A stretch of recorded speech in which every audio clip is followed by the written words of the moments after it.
Hey Russ, I want to share with you where I'm at currently. Um, this is one of the fourth grade classrooms where I sub.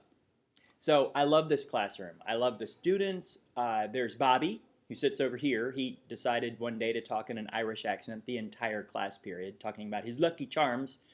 There's Olivia, who's over there, and she knows every answer to every question, and she's pretty frustrated with the rest of her class. And then there's Joy, who's right there. Joy never says a word. Never. She's just beautiful, but she's very, very quiet. And then there's John Thez, who's right by the teacher, of course, because John Thez believes that he's not that smart. He is actually pretty smart, but he doesn't want anybody to know it. And so this has been the context for my learning. Throughout the year, the students have gotten to know me. I've gotten to know them. And a sub day for here is not lost on me, not lost with Mr. Williams. We have fun and we learn. This is my context for learning. I graduated seminary 20 years ago this past June, which makes me old. I feel it. I haven't done any academic work since I finished my licensure exam, my LCPC, but I've been writing sermons and blogs, and I've been trying to help junior hires understand that Jesus loves them. When I first signed on to Blackboard at the very beginning of this class, I was completely lost, and I had a good friend named Sarah who teaches for Bradley and Heartland, and she came over and explained how to click here and do this and do that. And then I felt pretty intimidated still when she left. And then I read the bios. Are you kidding me? I'm the least educated person in this entire class, full of doctorates who've taught all over the world. And I just wondered if I'd bitten off more than I could chew. Now, I pride myself as a lifelong learner and I have a strong academic self-concept. I'm good at school. My wife is good at life. I kind of wish we could switch sometimes. It's a lot more practical skills. That was 6 weeks ago. As I make this video today, I have learned so much from the readings, the videos, the discussion boards, and your feedback. I feel like I'm able to shake the rust off and started to do the work I'm capable of. I still feel like I have a lot to learn, but as I approach my first class in October, Intro to Sociology, I feel confident that I'm going to be a good online instructor. As I said in one of my papers, the best way to learn about an online class is to actually take one, which has been the gold mine of my learning. This is genius. This is how you train teachers, by giving them an online class. I didn't even know how to interact with the Blackboard, and my first discussion board post scared me to death. At the end of the class, I have a much better understanding of the online learner than I did before. Before, I had no context. I really didn't understand how an online course worked. I wondered if an online class could really be effective in teaching the subject matter in an engaging way. I wondered if how present the instructor would feel to me and other students. I wondered if I would feel a connection with the other very educated students on an online environment. After all my reading and my experiences in this class, my questions have been answered.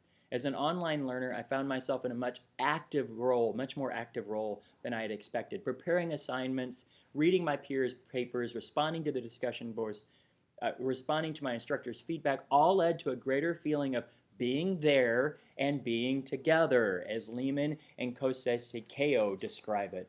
I learned from a study by Jashikik, these people's names, that an online class, if actively facilitated, could be just as effective as face-to-face class. I learned from Moore the importance of connection to the context, to the student, and to other students, and the effectiveness of learning in an online class. I learned the stress of an online class. Students have families, jobs, church responsibilities, and a life. And I know that self-behaviors such as being self-directed, self-disciplined, self-managed, and self-regulated, those kind of students do much better in online classes than others.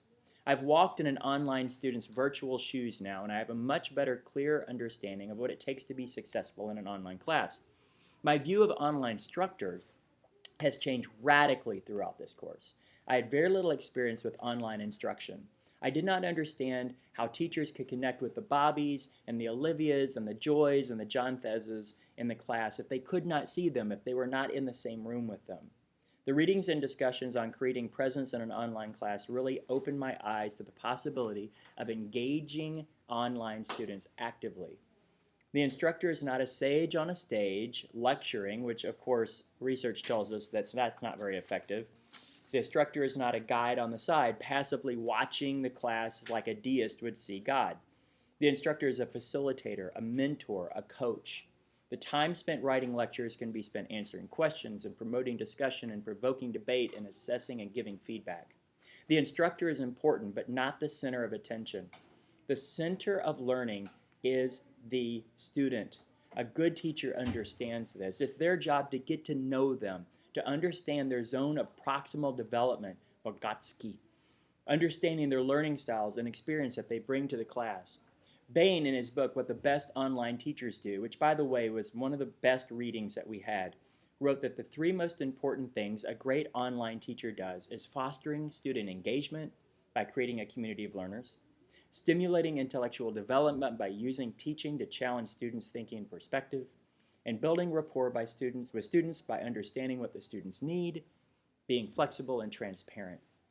Personally, I believe the whole idea of rapport is really just a form of discipleship. I understand how vital it is to be available to your students, to pray for them, and to see the potential that they have to change the world for Christ. I believe that this course has prepared me to be a good online instructor. It's up to me to keep learning, growing, and striving to be a great online instructor. A great online instructor would be able to make a phone call to Bobby and say, I don't know if you're taking this seriously, Lucky Charms boy.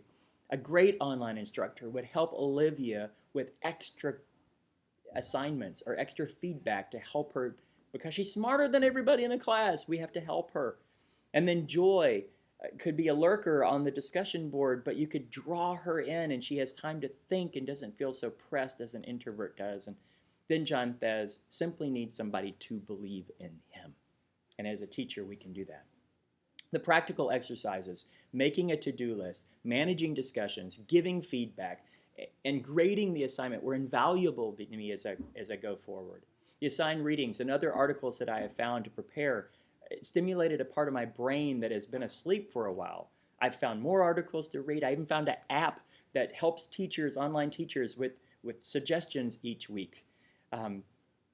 As one of my mentors said, leaders are readers and readers are leaders, and I'm going to continue to lead and to study and to grow. Russ, thank you for this opportunity.